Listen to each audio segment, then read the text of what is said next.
Trying to find the right course and university can be a confusing time for any student in the UAE wanting to further their studies.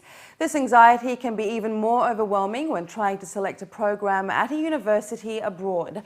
Although in the UAE there are over 34,000 overseas students studying here, there is also a large percentage that considers travelling outside of the country to complete their education, and America seems to be a popular choice for many.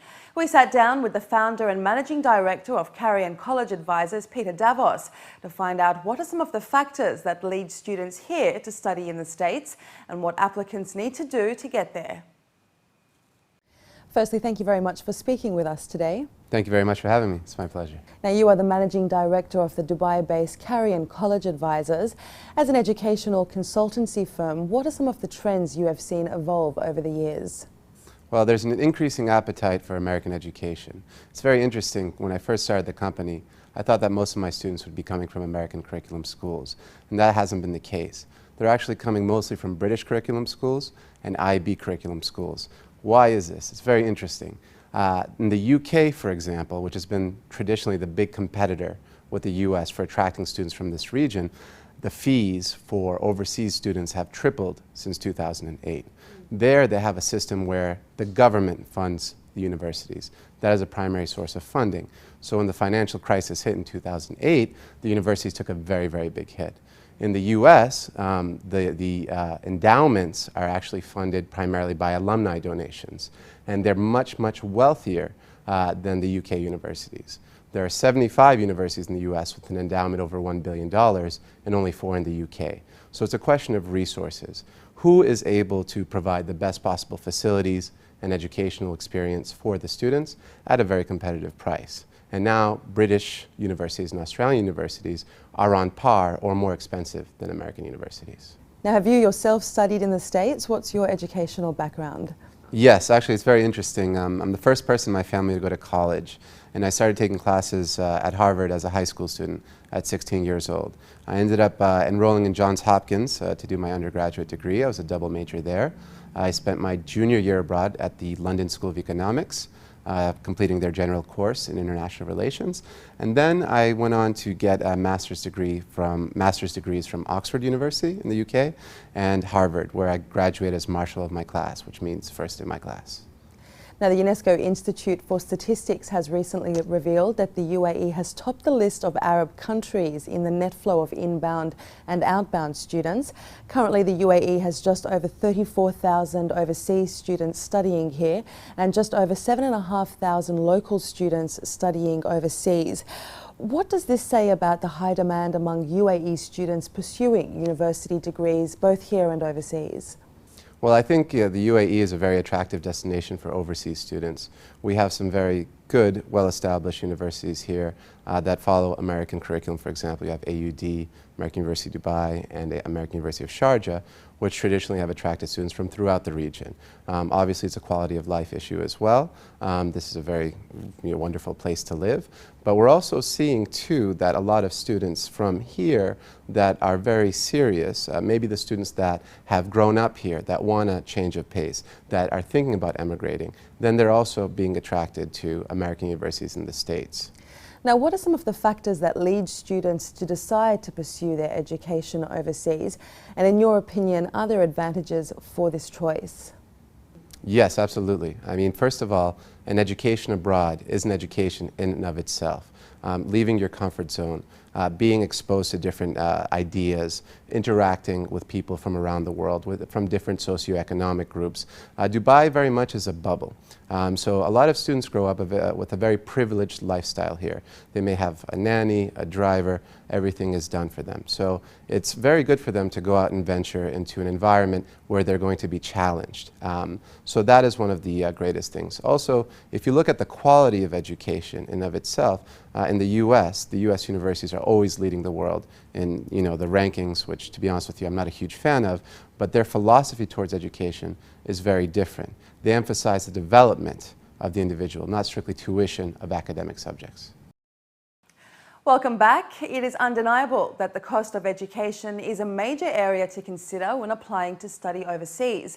For some, this expense is discouraging. However, according to the Managing Director of Carian College Advisors, there are ways around paying hefty university fees, and it all starts by being well informed. We continue our conversation with Peter Davos. Looking at global universities for undergraduate courses, which countries and universities do students here tend to gravitate towards, and why? Well, they're going to the US or the UK primarily. Why? English language curriculum, established universities, solid international reputations. Few are going to Canada. Canada is attractive for many students because they offer very favorable immigration terms. If you pursue an undergraduate there, you can stay, I think, for up to 5 years. And also some smaller number of students are going to Australia, Malaysia, Ireland, other places. Now, what are some of the major challenges that applicants from the UAE face when applying to study abroad? There's really a lack of information here and a lack of quality guidance. So what happens, let's say with Emirati students, I have lots of Emirati students who come to me in the springtime. They'll come to me in April and May, and they believe that applying to US universities in the States is very similar to applying to US universities here, AUS or AUD, where they can submit their applications in the spring. That's not the case. Many universities in the US have deadlines that are in November, December, or January. If you miss those deadlines, then there's no way you can apply for admission the following fall. You have to wait a year. There's also a misunderstanding about the requirements. Which standardized test do I have to take? What is considered a complete high school curriculum? Do you have a foreign language? Which path do you have to take to prepare? Because for the US universities, they're assessing a candidate on all 4 years of their high school record of performance, record of involvement, academic records. So if you come and want to start the process at the very end of your high school term, it's very difficult. Your options are going to be very limited. So there isn't this understanding of the need for preparation. Now, a recent study by HSBC has revealed that Australia is the most expensive destination for overseas students, with a total cost of attendance exceeding $38,000 per year. This is then followed by the US at $35,000 and then the UK at approximately $30,000.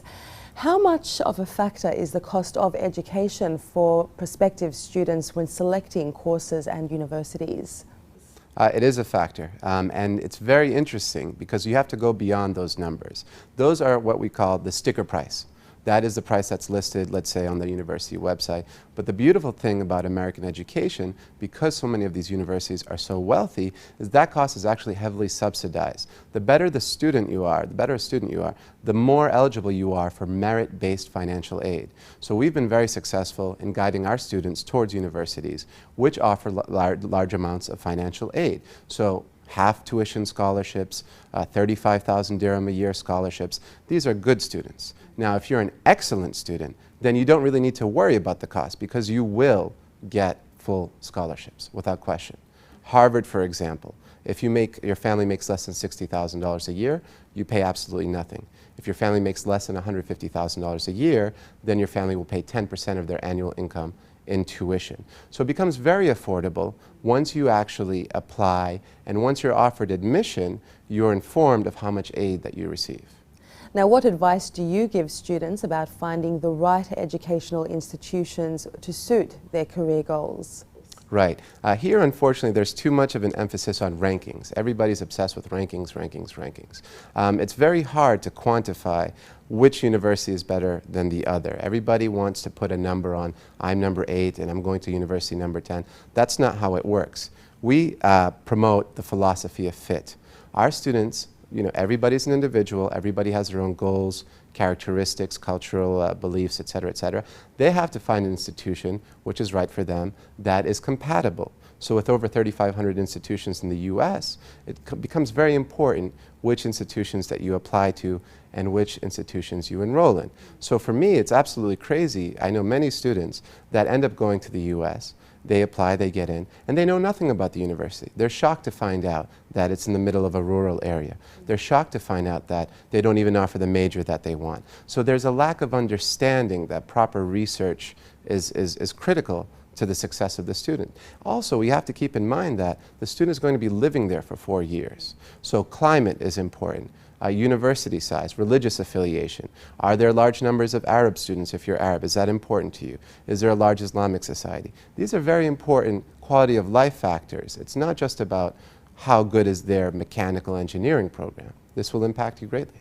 And which universities are the most popular? Well, everybody wants to go to Harvard, but not everybody can get in. So again, I mean, geographically, the students from here, they tend to stick to the warmer climates. So California is an extremely popular destination.